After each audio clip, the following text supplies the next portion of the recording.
Hi, my name is Matt Friesen, and I'm here to talk with you a little bit about how to develop professional experience and internships to help with your career goals. It seemed to me that a good place to begin would be to ask what exactly are we talking about with professional experience? And so, over the next little bit, we're going to talk about that, as well as why internships and professional experience matters. Where do you look for opportunities? How do you reach out? How do you keep track of the opportunities that you start to find? And then finally, to think a little bit about what it means to be looking for internships and professional experience during the pandemic and the land of COVID. So let's get started with this idea of professional experience. What is it that we're talking about here? Well, activities that allow you to develop the work that you really enjoy are the things of professional experience. Internships and other experiences let you apply your classroom work into professional settings and learn all of those additional skills that help you succeed in graduate school or the workforce. Another way to think about what professional experience is to think a little bit about putting a resume together. On your resume, of course, you're going to have your personal information at the top, and then probably a summary of your qualifications, your education, and the highlights of your experiences. Now, if you've done a fantastic job at school and have a stellar GPA, the really interesting major and minor, that's really crucial to develop a great resume. But something else that you also need to include are things like, what are you good at? What have been your experiences of leadership? What kinds of things have you achieved both in the classroom but outside of the classroom as well? Without professional experiences or internships, it's like deleting some big parts of your resume. Another way to think about professional experience is to think of it as the bridge that helps you build the connection between what you're learning in the classroom and what you're going to be doing after you graduate. So why pursue professional experience? Well, we've talked about building your resume, which is of course important, but that runs deeper than that as well. Some types of internships or experiences also allow you to discover how a particular job really works. You might have ideas in your mind of what it means to be a nurse, or a teacher, or an engineer, or a coach, but until you've really done it, you probably don't have a good sense of what the day in and day out really looks like. Having some kind of professional experience also allows you to discover what you like and don't like about a particular field. It gives you some practice of putting your education into practice, actually using the things that you've learned in class. You get to build your confidence, work on your professional communication, expand your professional network, receive information from people who are actually doing the work you're interested in, and develop references that you can use in your resume down the road. And on top of all of that, professional experiences and internships are a great way to have an adventure. It's a time to be able to try something out that you might not otherwise have ever thought about doing, but because you've got some time on your hands, now's the time to do it. On the left-hand side of the page here is a whole list of things that are considered professional experiences that not only give you a chance to develop all of these things, but allow you to have a really interesting adventure along the way. Okay, so if this idea of internships and getting experiences are really important, how do you go about finding them? So, the first thing I would suggest is to think about your parameters. This means simply, what is it that you're really interested in doing? Are you interested in journalism? Are you interested in social science? Are you interested in computer technology? Are you interested in leading a business or a not-for-profit organization? What is the field that you're really interested in? And then second, think a little bit about some of the details. Do you need to look for a paid or is an unpaid internship okay? Do you want to stay close to home or are you open to going a distance? What do your time constraints look like? Do you have a really packed out and busy academic year, or do you have some space during the year to be able to work an internship in? Even if the year is really busy, summers are often a really good time to look for these kinds of experiences. Oftentimes we think about internships and professional experiences as being always face-to-face, but it's amazing how many online opportunities are starting to develop too. So you need to put a little bit of thought into your own world and ask what is it that you're really looking for. Once you've figured that out, then you can start looking. So I've made a list of a bunch of different opportunities and places to go looking. Let's start with Handshake. If you're not familiar with Handshake, also known as WolfLink, it's available for you on your Woo portal. So if you sign into your Woo portal account, if you look up to the top of the page, there's some little boxes that run across up there, and one of them is labeled Handshake or WolfLink. Once you go in there, activate your account, and it gives you access to Handshake. Handshake is our on-campus portal to jobs and internships. Whenever there are any opportunities for jobs available here on campus, throughout our community, or really throughout the nation or around the world, these positions get posted to Handshake. Now, a couple of things that are important to think about with Handshake. First is, you can sort them. So you can look for just on-campus positions, or positions within 5 miles, or positions that are close to your hometown. The other thing to think about with Handshake is these are opportunities that whenever someone comes to our office and says, we have an internship, how do we let students know? We always send them to Handshake. The last thing to think about with Handshake is that those who use Handshake, the organizations and the businesses, they know they are talking to students. So their positions that they're listing tend to be written up and put together with students in mind, which make them really good and accessible for students in particular, as opposed to just the broader population. So Handshake is the first place I would suggest you look. Second, I'd encourage you to talk with your academic advisor and faculty members in your department or program. Some of our programs here on campus even have staff members who are specifically tasked with overseeing internships and practicum experiences. Ask around your department and find out who these people are, and then tell them what you're interested in. I'm sure they'll help you find something. Third, I would encourage you to set up a LinkedIn profile. Now, LinkedIn is, the way I like to think of it, kind of like Facebook for professionals. There's over 300 million people on LinkedIn, and they're there because they want to develop professional connections with other people in the areas that they're interested in. So hop onto LinkedIn, set up your profile page, make sure to add a professional picture, your basic contact information, the kinds of things you're interested in, upload your resume, and don't forget to add that you are a Western Oregon University student.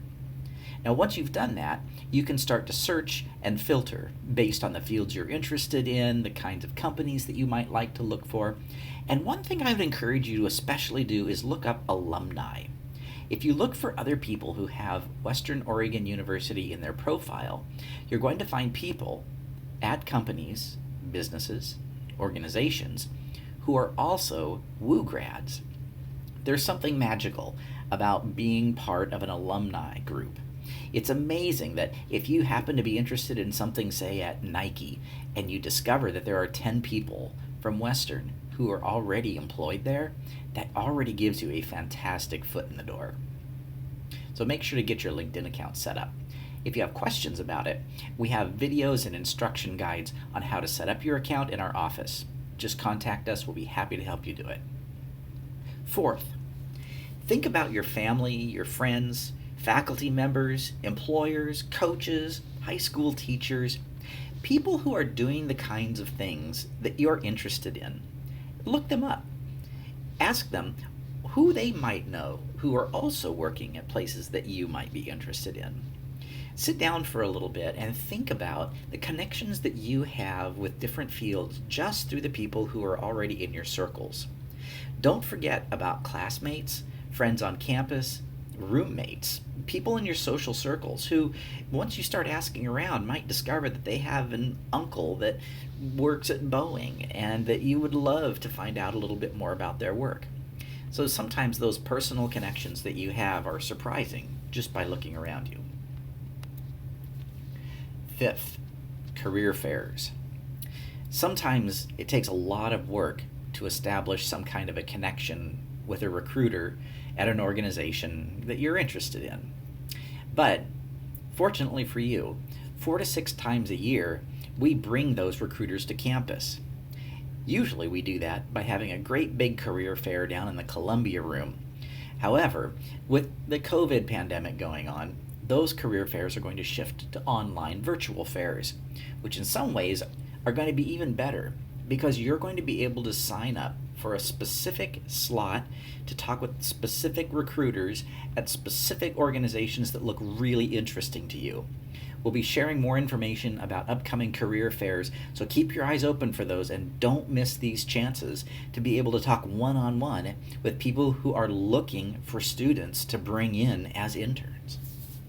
Sixth, how to look for companies and nonprofit organizations in your area. Well, one of the ways that I would suggest doing this is to search for, say, the 10 largest organizations in your field and your geographic area. Try something like Googling Salem, Oregon biology internship and just watch what pops up. Once you start to find some organizations that look interesting to you, hop onto their website and search for employment or careers or human resources or internships. Sometimes the links for these kinds of things appear clear down at the bottom of their page in little tiny print. Once you've found your way into those, start searching around and especially look for the names of people like the human resources director that you're eventually going to be able to reach out and contact.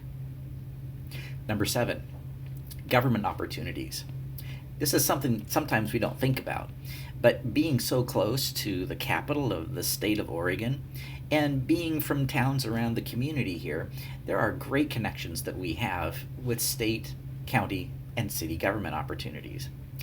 The state website I've listed here on this page. I was on it this morning, and I think there's just about 300 positions that are currently open. Some of those positions include internships. When it comes to county and city websites, there's a lot of variety. Small towns might not even have a website, or it might be very basic.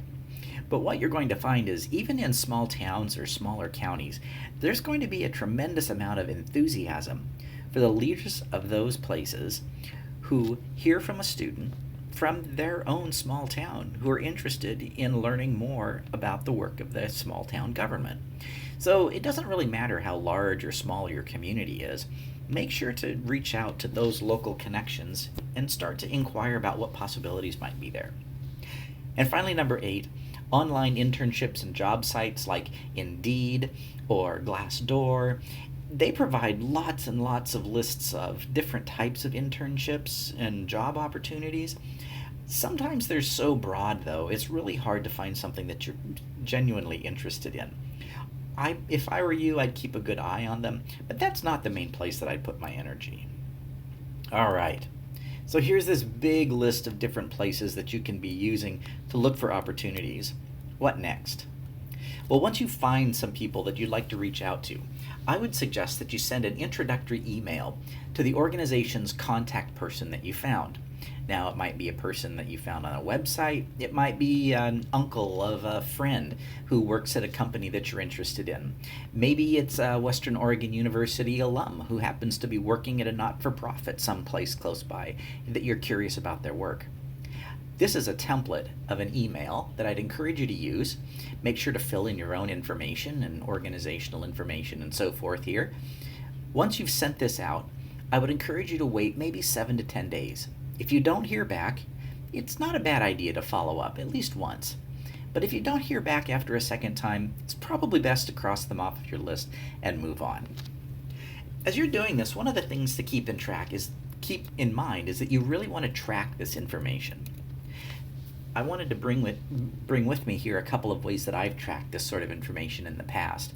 I use a spreadsheet, but you're welcome to use a notebook, a Google Doc, or newsprint on your dorm wall. But what you want to do is to make sure that you're tracking the people that you're talking to, their contact information, and some notes from those conversations, maybe lists of other people that they recommend that you also keep track of. Besides keeping track of the individuals, I'd also encourage you to keep track of positions that you happen to be looking for. This would include maybe where the position is located, the title, and other notes that you have about that position. For instance, when application materials are due, maybe a note for yourself when you sent them in, and then if you had any follow-up conversations with them. So, one of the things that's really good to remember is to keep returning to this effort. Keep working on it a little bit, kind of day by day, week by week. You don't want to work on it, forget about it for a month, and then come back to it. A lot of things can happen in 1 month, and you might miss some opportunities. So think of it as a way to, as a project just to kind of keep working on. So, with the pandemic going on, are there some different things that we need to think about? A couple that came to my mind. First of all, remember that everybody is in the same situation. That just because things aren't normal, it means that it's not normal for everyone. So, an employer who looks at your resume and says, wow, you didn't do a face to face internship, that's a real problem. Well, you're not the only one who's struggling to find those. So, you want to give yourself a little bit of space for that. Second, look for online and virtual opportunities. Employers and internship supervisors continue to need great employees. They continue to need terrific interns. And so they're looking for new ways to develop those relationships. So keep your eyes out for those as well. And finally, third, there are lots of things that you can do besides internships that constitute professional experience, that look great on a resume, and that give you some really important experience. You could be learning a new language right now. I thought it would be cool to gather together 2 or 3 friends, find somebody from around the neighborhood who speaks, Mandarin, and over the course of this year, agree as a group of friends that we are only going to speak to each other in Mandarin. Wouldn't it be cool to be able to list on your resume that you learned a new language this year? You could learn a new computer program, kind of in the same way. Think about what computer programs are really important in your particular field. For instance, if you're a business major, Tableau might be really important for you to learn. You could set yourself up with an online system to learn that program over the year and to be able to have it up and ready to go on your resume. You could create an app. You could look for virtual service opportunities. You could volunteer with local businesses or not-for-profit organizations. You could get really involved in and lead campus groups or clubs. All of these are the kinds of opportunities that look really good on your resume, that give you great experience, that don't necessarily require doing an internship. And finally, a few hints. First of all, I'd encourage you to start early. It's fantastic as a senior to be looking for a terrific internship. I would say it's even better to be doing it as a first or second year student, because sometimes developing internships and professional experiences take time. Second, keep your eye out for opportunities every fall. Our office oversees a program called WUSIP, the Western Oregon University Community Internship Program, that has 14 to 16 on-campus paid internships with different departments around our campus every year. Interviews with students occur during the fall. The internships run during the winter and the spring, about 8 to 12 hours per week. So keep your eyes open for those opportunities. Third, alternative breaks. Fantastic opportunity to get together with 6, 8, 10, 12 other students to travel somewhere in the region here close by, around the country, or eventually we're going to get back out overseas as well. It's a chance to work on different projects and serve different people around the world and get to know your friends even better and to learn what it feels like to get outside of our typical culture. Employers really appreciate that. And finally, always remember that the Service Learning and Career Development Center is here to help. Create an appointment through that handshake portal that we talked about at the very beginning, and we are eager to work with you on developing your resume, cover letters, work on career counseling, help you find an internship, look for job opportunities, and lots more. We're here to help you, so make sure to reach out. Best wishes looking for an internship, for that professional experience, even during this crazy time. We look forward to seeing you down here in the SLCD.